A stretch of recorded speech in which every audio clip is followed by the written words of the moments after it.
வணக்கம் ஜெயஹிந்த்.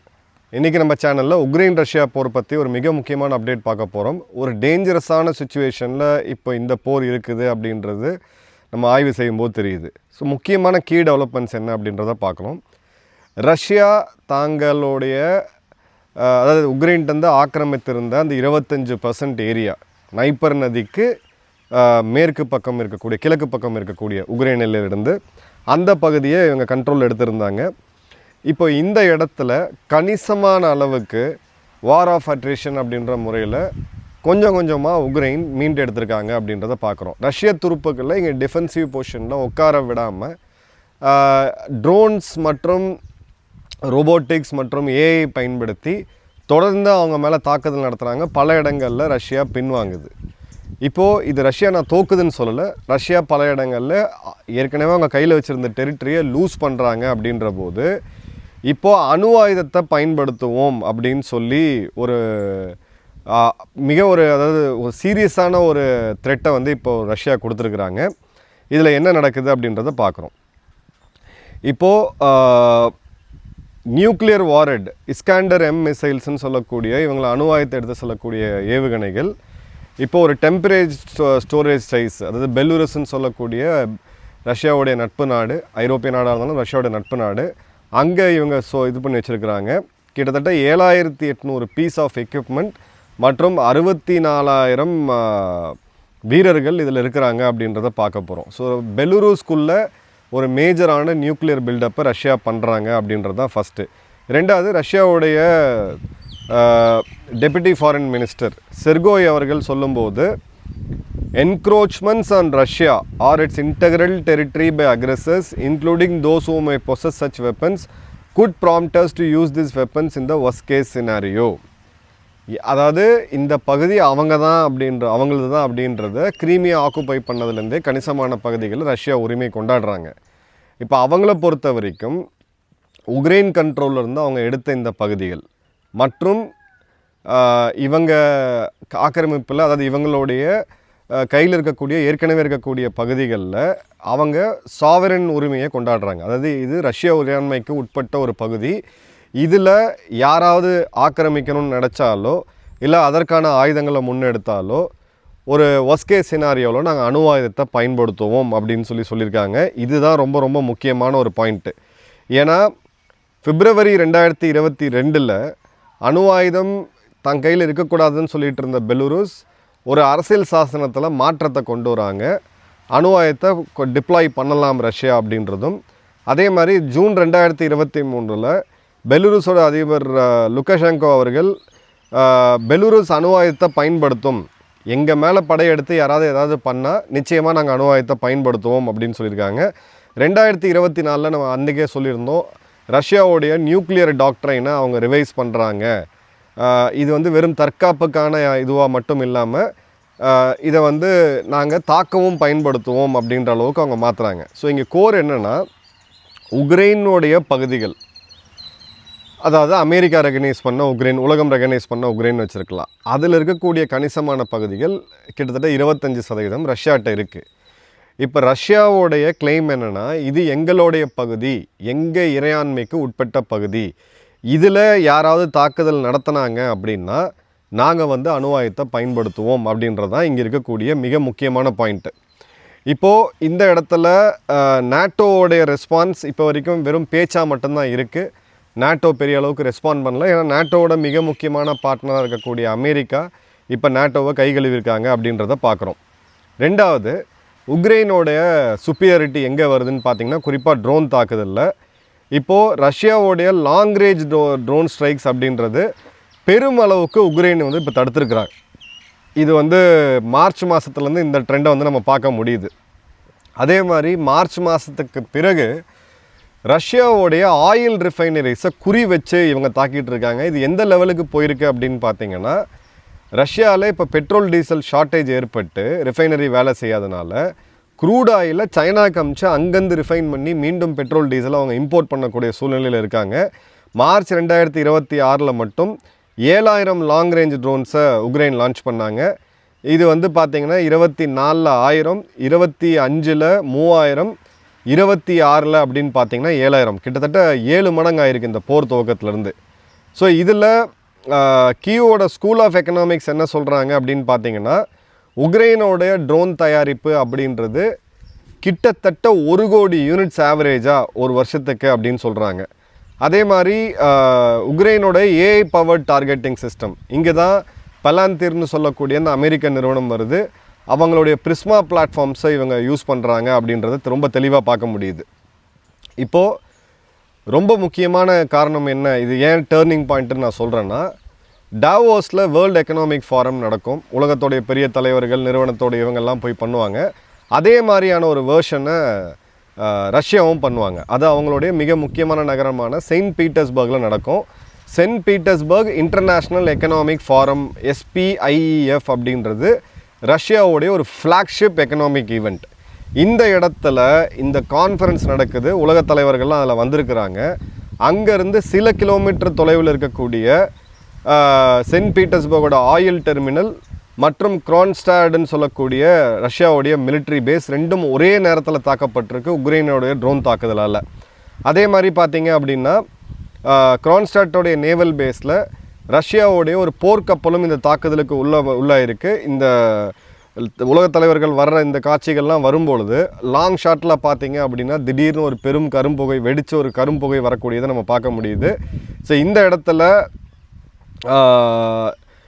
ரஷ்யாவுடைய international status, ஒரு நாடு 2 நாடு கிடையாது, இந்தியா உட்பட கிட்டத்தட்ட 130 நாடுகள் இதில் பங்கேற்கிறாங்க அப்படின்றத நம்ம தெளிவாக பார்க்கணும். இப்போ 130 நாடுகள் பங்கேற்கிறாங்க, இந்த இடத்துல ஒரு ட்ரோன் ஸ்ட்ரைக்கை பண்ணுறாங்க அப்படின்னா இது ரஷ்யாவுக்கு ஒரு பெரும் பின்னடைவு மற்றும் ஒரு அவமானமும் கூட அப்படின்றத மறந்துட முடியாது. ஸோ ரஷ்யாவுக்கு இது அவமானம் மட்டும் இல்லாமல் இந்த இடத்துல அவங்களுடைய க்ளோசஸ்ட் அலைஸ், ரொம்ப கம்மியான நாடுகள் தான் அவங்க கூட கூட்டணியில் இருக்காங்க. உஸ்பெகிஸ்தான், தன்சானியா போன்ற நாடுகள். அதே மாதிரி பார்த்தீங்க அப்படின்னா ஃபார் ரைட் ஜெர்மன் பாலிட்டிஷியன்ஸு, உக்ரைனோடைய எதிர்கட்சியில் இருக்கக்கூடிய அதிருப்தியாளர்கள், இவங்கெல்லாம் கலந்தக்கூடிய நேரத்தில் இந்த தாக்குதல் அப்படின்றது மிகப்பெரிய பேனிக்கை ரஷ்யாவில் உருவாக்கியிருக்கு. ஏன்னா உலகத்தோடைய 130 நாடுகளுடைய ஆட்கள் வராங்க அப்படின்ற போது எந்த அளவுக்கு அதோட ஏர் டிஃபென்ஸ் சிஸ்டம் இருந்திருக்கும். அப்போ அந்த ரஷ்யாவுடைய ஏர் டிஃபென்ஸ் சிஸ்டம் மீறி உக்ரைன் ஒரு தாக்குதலை நடத்துகிறாங்க அப்படின்னு பார்த்தீங்கன்னா கிளியர் கட்டாக இது ஒரு பின்னடைவாக தான் நம்ம பார்க்கணும். பட் இதுக்கு முன்னாடி கீவ் தலைநகரத்தை குறி வச்சு ரஷ்யா ஒரு மிகப்பெரிய ஏவுகணை தாக்குதலை நடத்தினாங்க. ஃப்ராக்மெண்டட் அம்யூனிஷன்ஸ்னு சொல்லக்கூடிய டெட்லியான வெப்பன்ஸையும் யூஸ் பண்ணாங்க. பட் ரஷ்யாவோடைய ரெஸ்பான்ஸ் இப்போ பார்த்தீங்க அப்படின்னா அணு ஆயுத மிரட்டல் நோக்கி போயிருக்கு. இப்போ இதுக்கு 2 பேர்கிட்டையுமே இப்போ இது வார் ஆஃப் அட்ரிஷன் நம்ம சொல்லலாம். ஏன்னா நீங்கள் போருக்கு உள்ளே போகும்பொழுது உங்கள்கிட்ட ஒரு பெரிய இராணுவம் இருக்குது, கணிசமான இது இருக்குது. இப்போ 4 வருடம் ஆயிடுச்சு இந்த போர் ஆரம்பித்து. 4 வருடத்தை நம்ம ஆல்மோஸ்ட் தாண்டிட்டோம். இப்போ பார்த்தீங்கன்னா ப்ரொடக்ஷனில் இருக்கக்கூடிய வெப்பன்ஸு லிமிட்டடாக இருக்கக்கூடிய வீரர்களை வச்சு 10 லட்சத்துக்கும் அதிகமான வீரர்கள் இருந்திருக்கிறாங்க 2 தரப்புலையும் அப்படின்ற செய்திகள் வருது. ஸோ இருக்கிறத வச்சு ஃபைட் பண்ணக்கூடிய, இருக்கிற ஆயுதங்களை வச்சு ஃபைட் பண்ணக்கூடிய ஒரு நிலைமையில தான் 2 நாடுகளுமே இருக்குது அப்படின்றத பார்க்குறோம். இப்போ ரஷ்யாவுடைய டாக்டிக்கல் அட்வான்டேஜ் என்ன அப்படின்னு பார்த்தீங்கன்னா, அவங்களுடைய ஜிர்கான் மிசைல், இது ஒரு ஹைப்பர்சானிக் ரக ரேஞ்ச் உடையது, 1000 கிலோமீட்டர் ரேஞ்சு. ரஷ்யாவிலேருந்து ஏவப்பட்ட ஜஸ்ட்டு 3லேருந்து 6 நிமிஷத்துக்குள்ளே இது ரஷ்யாவுடைய எந்த இடத்தையும் உக்ரைனோட எந்த இடத்தையும் தாக்க முடியும். ஸோ ரஷ்யாவுக்கு இருக்கக்கூடிய உக்ரைனுக்கு இருக்கக்கூடிய மினிமல் ரியாக்ஷன் டைமே அப்படின்னு பார்த்தீங்கன்னா ரொம்ப ரொம்ப கம்மி. அதே மாதிரி பார்த்தீங்க அப்படின்னா உக்ரைனோட லேட்டஸ்ட் இன்டெலிஜென்ஸ் எஸ்டிமேட் படி 230 ஜிர்கான் மிசைல்ஸ் அவங்ககிட்ட அவைலபிளாக இருக்குது அப்படின்றதும், அதே மாதிரி ரஷ்யாவுடைய டார்கெட் ப்ரொடக்ஷன் அப்படின்றது இப்போ 1000 ஹைப்பர்சானிக் மிசைல் பெர் இயர் அப்படின்றது உக்ரைனுக்கு அந்தளவுக்கு அவங்களுடைய PAC-3 மிசைல்ஸு இல்லை பேட்ரியாட் சிஸ்டம்ஸு ஈடு கொடுக்குமா அப்படின்னு கேட்டிங்கன்னா ஈடு கொடுக்காது. ஆனால் உக்ரைன் இருக்கக்கூடிய அட்வான்டேஜ் என்னென்னா, ஒரு மாதத்துக்கு கிட்டத்தட்ட 10 லட்சம் ட்ரோன்ஸ் அவங்க தயாரிக்கிறாங்க. இந்தியாவோட கம்பேரிசன் பண்ணோம் அப்படின்னா நம்மளுடைய கெப்பாசிட்டி அப்படின்றது 20லேருந்து 25,000 தான் இப்போதைக்கு இருக்குது பெர் ஆனம். ஸோ அவங்க எவ்வளோ பெரிய இண்டஸ்ட்ரியை உருவாக்குறாங்க அப்படின்றத பார்க்குறோம். இப்போது ஹார்வர்டோடைய பெல்ஃபேர் சென்டர் அவங்களுடைய திங்க் டேங்க் அனாலிசிஸ் என்ன சொல்லுது அப்படின்னு பார்த்தீங்கன்னா, நேட்டோ டிட்டரன்ஸ் இருக்குது. அதாவது எஸ்டோனியன் பார்டரில் நார்த் ஈஸ்டர்ன் ஃப்ளாங்க், நேட்டோவுடைய நார்த் ஈஸ்டர்ன் ஃப்ளாங்க் இதை கட்டுப்படுத்தும். பெலுரூஸ் இவங்க இது பண்ணாலும், பட் ரஷ்யாவை இதுக்கு மேலே ஸ்ட்ரென்தனாக விட்டாங்க அப்படின்னா அடுத்தது போலாண்டையும் பெல்ஜியமையும் வந்து கை வைப்பாங்க அப்படின்றது இவங்களுடைய அசஸ்மெண்ட்டு. இது எந்த அளவுக்கு உண்மை அப்படின்னு நம்ம வந்து சொல்ல முடியாது. பட் ஒரு திங்க் டேங்க் ஆக்சஸ் பண்ணும்போது சில இடங்களில் அது கொஞ்சம் ஓவர் எஸ்டிமேட்டும் பண்ணுவாங்க. இதில் இந்தியாவுக்கு ஒரு டைரெக்டான லிங்க் இருக்குது. ஏன் அப்படின்னா நாம் இப்போவும் ரஷ்யன் ஆயிலை வாங்கிட்டு இருக்கோம். ரஷ்யாவோடைய டிஃபென்ஸ் கேப்பபிலிட்டியை கம்மி பண்ணணும் அப்படின்னா ரஷ்யாவோடைய எக்கனாமியை தாக்கினா மட்டும்தான் முடியும். ரஷ்யாவோடது ஆயில் எக்கனாமி, அதோடைய number 1 customer China, number 2 customer India. சைனாவை வந்து பிளாக்மெயில் பண்ண முடியாது, ஏன்னா அந்தளவுக்கு அவங்கக்கிட்ட குடிமை இருக்குது. டைரக்ட் மினரல்ஸு, மேக்னெட்ஸ் போன்ற அமெரிக்காவுக்கு தேவையான எல்லாமே இருக்குது. இந்தியா மீது மீண்டும் ஒரு கடுமையான அழுத்தம் வரத்துக்கான வாய்ப்புகள் இருக்குது அப்படின்றத பார்க்குறோம். ஸோ இந்த இடத்துல ரஷ்யாவுடைய ஷிஃப்ட்டு இப்போ அணு ஆயுதத்தை நோக்கி போயிருக்கு அப்படின்றத பார்க்குறோம். இப்போ பேட்டில் ஃபீல்ட் டைனமிக்ஸ் எடுத்தோம்னா மே 2025 மே 2026 இந்த இடைப்பட்ட காலத்தில் 116 ஸ்கொயர் கிலோமீட்டர் அளவுக்கான இடத்த ரஷ்யா இழந்திருக்காங்க. ஏற்கனவே அவங்க கைப்பற்றின இடத்த ரஷ்யா இழந்திருக்கிறாங்க. அதே மாதிரி தினம் நடத்தக்கூடிய அட்டாக்ஸில் போன வருடம் வரைக்கும் ரஷ்யாது அதிகமாக இருந்தது. இந்த வருடம் பார்த்திங்கன்னா உக்ரைனோடது அதிகமாக இருக்குது அப்படின்றத பார்க்குறோம். குறிப்பாக லாங் ரேஞ்ச் ட்ரோன் ஸ்ட்ரைக்ஸ், ஒரு 500 கிலோமீட்டர் தாண்டி தாக்குதல் நடத்தக்கூடிய ட்ரோன் தாக்குதலில் ரஷ்யாவை விட உக்ரைன் வந்து 3 மடங்கு அதிகமாக இருக்கிறாங்க. இப்போது அவங்களோட ரஷ்யாவுடைய மொத்த பாப்புலேஷனில் ஃபைட்டிங் மென் பாப்புலேஷன் நம்ம சொல்லுவோம் பாருங்க, 16 வயதுலேருந்து 30 வயது, இந்த ஃபைட்டிங் மென் பாப்புலேஷனில் கிட்டத்தட்ட 3% வந்து அவங்க இழந்திருக்கிறாங்க. அதே மாதிரி பார்த்தீங்க அப்படின்னா இந்த ட்ரோன் தாக்குதல் அப்படின்றது கிரெம்லின்லேருந்து, அதாவது ரஷ்ய அதிபரோட மாளிகையிலேருந்து ஒரு 3.5 மைல் தூரத்தில் இருக்கக்கூடிய இடத்தையுமே தாக்கியிருக்கு. அப்படின்ற போது கிளியர் கட்டாக இந்த இடத்துல ஒரு பெரிய ஒரு ஃப்ரஸ்ட்ரேஷன் இருக்கிறத ரஷ்யா சைடு பார்க்க முடியுது. அதே சமயம் உக்ரைன் சைடு பார்த்தீங்க அப்படின்னா அவங்களுடைய தாட் interceptors, terminal high altitude air defence system, Patriot missile சிஸ்டமோட இன்டர்செப்டர்ஸ் வந்து 40% அவங்க இப்போ வளைகுடா நாடுகள்லேயே பயன்படுத்திட்டாங்க. ஈவன் ஒரு வேளை அவங்க உக்ரைனுக்கு கொடுக்கணும்னு நினச்சா கூட அவங்களால கொடுக்க முடியாது, ஏன்னா அவங்கக்கிட்ட ஸ்டாக் இல்லை அப்படின்றத பார்க்குறோம். ஸோ உக்ரைனால் உள்ளே வரக்கூடிய ரஷ்யன் மிசைல்ஸை தடுக்கிறதுக்கான எந்த வாய்ப்பும் கிடையாது. பட் உக்ரைன்கிட்ட அசிமெட்ரிக்கலாக அந்த ட்ரோன் அப்படின்ற ஆயுதம், அதுவும் 1,00,000 ட்ரோன் ஒரு இதில் ப்ரொடியூஸ் பண்ணுறாங்க அப்படின்ற போது இது எந்த அளவுக்கு போகும் அப்படின்றத பார்க்கலாம். ஸோ அந்த அட்வான்டேஜ் அவங்களுக்கு தெளிவாகவே இருக்குது. ஸோ இந்த ஹைப்ரிட் வார் வந்து மீண்டும் ஒரு முறை எஸ்கலேட் ஆகும் அப்படின்றத தெளிவாகவே பார்க்க முடியுது. 2025 இன்டர்செப்டர் மிஷன்ஸ், அதாவது உள்ளே வரக்கூடிய ஏவுகணைகள் மற்றும் விமானங்களை தடுக்கக்கூடிய மிஷன்ஸ் அப்படின்றது 570. அதே மாதிரி பார்த்தீங்க அப்படின்னா 1,00,000 துருப்புகள் ஜப்பாட் மிலிட்ரி எக்ஸசைஸில் லாஸ்ட் இயர் பங்கேற்றுக்கிட்டாங்க. அதே மாதிரி மாஸ்கோவும் இவங்க எப்பப்பெல்லாம் கொஞ்சம் வீக்காக வராங்களோ போலாண்டோட ஏர்ஸ்பேஸில் இன்டர்ஃபியர் பண்ணுறது, பெல்ஜியமோட ஏர்ஸ்பேஸ்க்குள்ளே ட்ரோன் அனுப்புறதுன்னு சொல்லி அவங்களும் அந்த ரிசால்வை டெஸ்ட் பண்ணிகிட்டு இருக்காங்க அப்படின்றத பார்க்குறோம். ஸோ இந்த இடத்துல ரஷ்யாவுடைய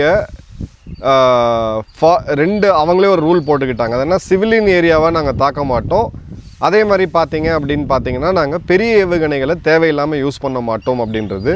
இப்போ அதை ரெண்டையுமே அவங்க ரீகன்சிடர் பண்ணுறாங்க, சிவிலியன் ஏரியாவை மீண்டும் தாக்க ஆரம்பிச்சிருக்காங்க அப்படின்றத பார்க்குறோம். இந்த இடத்துல ஐரோப்பாவோட பொசிஷன் அப்படின்றது when we are divided we are weak, நாங்கள் வந்து தனிமைப்பட்டு நம்ம இருந்தோம் அப்படின்னா நாங்கள் வீக் ஆயிடுவோம்ட்டு. பட் ஐரோப்பாவோடைய வார் ஃபைட்டிங் கேப்பபிலிட்டிஸ் அப்படின்றது இன்றைக்கி சொல்லிக்கக்கூடிய அளவுக்கு இல்லை. நான் கான்டாக்ட் வார்ஃபேரில் வேணால் இருக்கலாமே தவிர அவங்களுடைய வீரர்கள் இன்றைக்கி இராணுவத்தில் சேர்கிறதுக்கே ரெடியாக இல்லை. ஒரு சொகுசாகவே ஒரு 4 தலைமுறை ஒரு ஜென்ரேஷன் ஒரு நாடு வாழ்ந்ததுன்னா அந்த சமூகம் என்ன ஆகும் அப்படின்றதுக்கு ஐரோப்பாவுடைய பிரச்சனைகள் இப்போ ரொம்ப தெளிவாகவே தெரியுது. ஸோ இந்த அணு ஆயுத தாக்குதல் அப்படின்றது உக்ரைனை ஒரு தெளிவான ஒரு கார்னர் பண்ணுறதுக்கான ஸ்ட்ராட்டஜியாக நம்ம பார்க்கலாம். அதுக்காக அணு ஆயுதங்களை அவங்க உடனடியாக பயன்படுத்திட மாட்டாங்க. பட் உக்ரைனோடைய அந்த ரெட் லைன் என்ன இவங்களுக்குள்ள அப்படின்றது தான் இங்கே இருக்கக்கூடிய மிகப்பெரிய கேள்வி. ஏன்னா புத்தின் ரொம்ப ஒரு பொறுமையான மனிதர், ஒரு தேர்ந்த அரசியல்வாதி, 20 வருடம் இந்த இதெல்லாத்தையுமே பார்த்த உலக அரசியலை பார்த்தவர். பட் பியாண்ட் அ பாயிண்ட் அவங்க பின்னடைவுகளை, அதாவது ரஷ்யாவுடைய நகரங்கள் சென்ட் பீட்டர்ஸ்பர்கு, கிரெம்லினோ இல்லை மாஸ்கோவோ தாக்கப்பட்டுச்சுன்னா மேபி ஒரு டாக்டிக்கல் நியூக்ளியர் வெப்பனை பயன்படுத்துறதுக்கான வாய்ப்புகள் நம்ம உறுதியாக இல்லைன்னு சொல்ல முடியாது. அப்படிப்பட்ட ஒரு அசம்பாவிதம் நடக்கக்கூடாது. என்ன நடக்குதுன்றதை பார்த்துட்டு இன்னொரு டீட்டெயில் வீடியோவில் சந்திப்போம். நன்றி, வணக்கம், ஜெயஹிந்த்.